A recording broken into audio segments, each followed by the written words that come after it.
BRS party silver Jubilee వేడుకల కోసం పంటలకు సాగునీరందించే వాగుతో పాటు దేవాదుల కాల్వలను ధ్వంసం చేస్తున్నారు. ఇక పార్టీ మీటింగ్కు వచ్చే వెహికల్స్ పార్కింగ్ కోసం ఎక్కడికెక్కడ కాల్వలను పూర్తి చేస్తున్నారు. ఎలాంటి అనుమతులు లేకుండా చుట్టుపక్కల ప్రాంతాల నుంచి రాత్రికి రాత్రి మట్టి మొరాన్ని తీసుకువచ్చి వెహికల్ రూట్ మ్యాప్ ప్రకారం రోడ్లు ఏర్పాటు చేస్తున్నారు. తమకు సాగునీరందించే కాల్వలను కొల్లగొడుతున్నారని ఆగ్రహం వ్యక్తం చేస్తున్నారు రైతులు.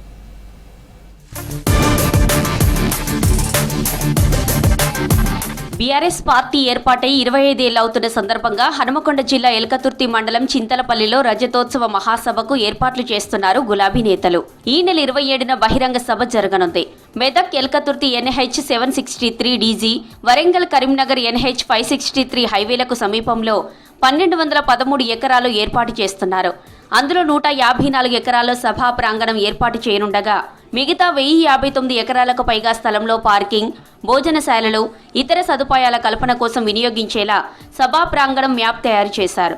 ఇందుకోసం ఏప్రిల్ 2న సభ పనులకు శ్రీకారం చుట్టి అక్కడి నేలనంతా చదును చేస్తున్నారు. మాజీ మంత్రులు, ఎమ్మెల్యేలు, ముఖ్య నేతలంతా విజిట్ చేస్తూ దగ్గరుండి మరీ పనులు చేయిస్తున్నారు.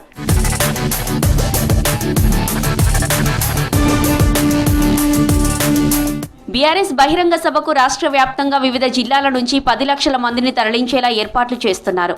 ఇందులో భాగంగా ఎక్కడికక్కడ పార్కింగ్ స్థలాలు ఏర్పాటు చేస్తున్నారు. వివిధ ప్రాంతాల నుంచి వరంగల్ మీదుగా వచ్చే వాహనాల కోసం ఎల్కతుర్తి-సురా వైన్స్ సమీపంలో, సిద్దిపేట, కరీంనగర్ వైపు నుంచి వచ్చే వెహికల్స్ కోసం ఎల్కతుర్తి-హుస్నాబాద్ రూట్లో పార్కింగ్ ప్లేస్లు ఏర్పాటు చేస్తున్నారు.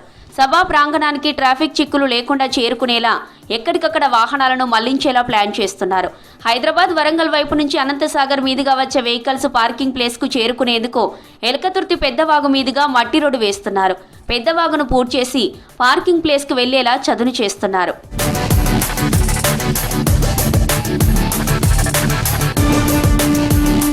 మెదక్ వైపు నుంచి సభకు వచ్చే వాహనాల పార్కింగ్ కోసం ఇందిరానగర్, గోపాల్పూర్, ఎల్కతుర్తి రోడ్డులో పార్కింగ్ స్థలాలను ఏర్పాటు చేస్తున్నారు.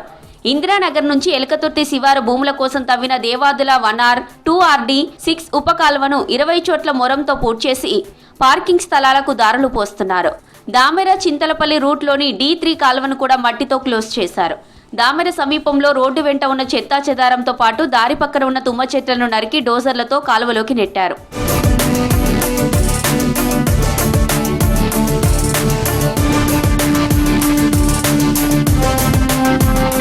రజతోత్సవ సభకు వాడుతున్న వాటిలో మొత్తం వ్యవసాయ భూములే ఉన్నాయి. సభా ప్రాంగణంతో పాటు పార్కింగ్ కు కేటాయించిన భూములను ఎక్కడికక్కడ చదును చేస్తున్నారు. గెట్టురాలు తొలగించి గట్లన్నీ సాఫ్ చేయిస్తున్నారు. ఇప్పటికే దుక్కులు చేసుకుని పశువుల ఎరువులు వేసుకుంటున్న చెలకలను రోలర్లతో తొక్కిస్తున్నారు.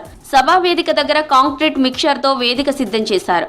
ఫలితంగా అక్కడి భూములన్నీ గెట్లు కోల్పోయి గ్రౌండ్ ను తలపిస్తున్నాయి.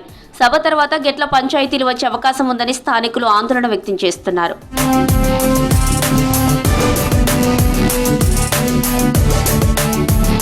సభా ప్రాంగణంతో పాటు పార్కింగ్ ప్లేస్లు, రోడ్ల అవసరాల కోసం హుస్నాబాద్ నియోజకవర్గంలోని వివిధ ప్రాంతాల నుంచి మట్టి మొరాన్ని అక్రమంగా తరలిస్తున్నారనే ఆరోపణలు వినిపిస్తున్నాయి. హుస్నాబాద్ సమీపంలోని జిల్లేలగడ్డ, మిర్జాపూర్ గుట్టల నుంచి మొరం తవ్వుకొస్తుండగా ఎలకతుర్తిలోని మల్లన్నకుంట నుంచి రాత్రికి రాత్రి వందలాది ట్రిప్పుల మట్టి మొరం తవ్వి షిఫ్ట్ చేస్తున్నారు. కాల్వలను పూడ్చి రోడ్లు వేస్తున్నారు. ఎలాంటి పర్మిషన్లు లేకుండా వందల ట్రిప్పుల మట్టి మొరం తరలించుకుపోతున్నా క్షేత్రస్థాయిలో కొందరు అధికారులు వారికే సపోర్ట్ చేస్తున్నారనే ఆరోపణలున్నాయి.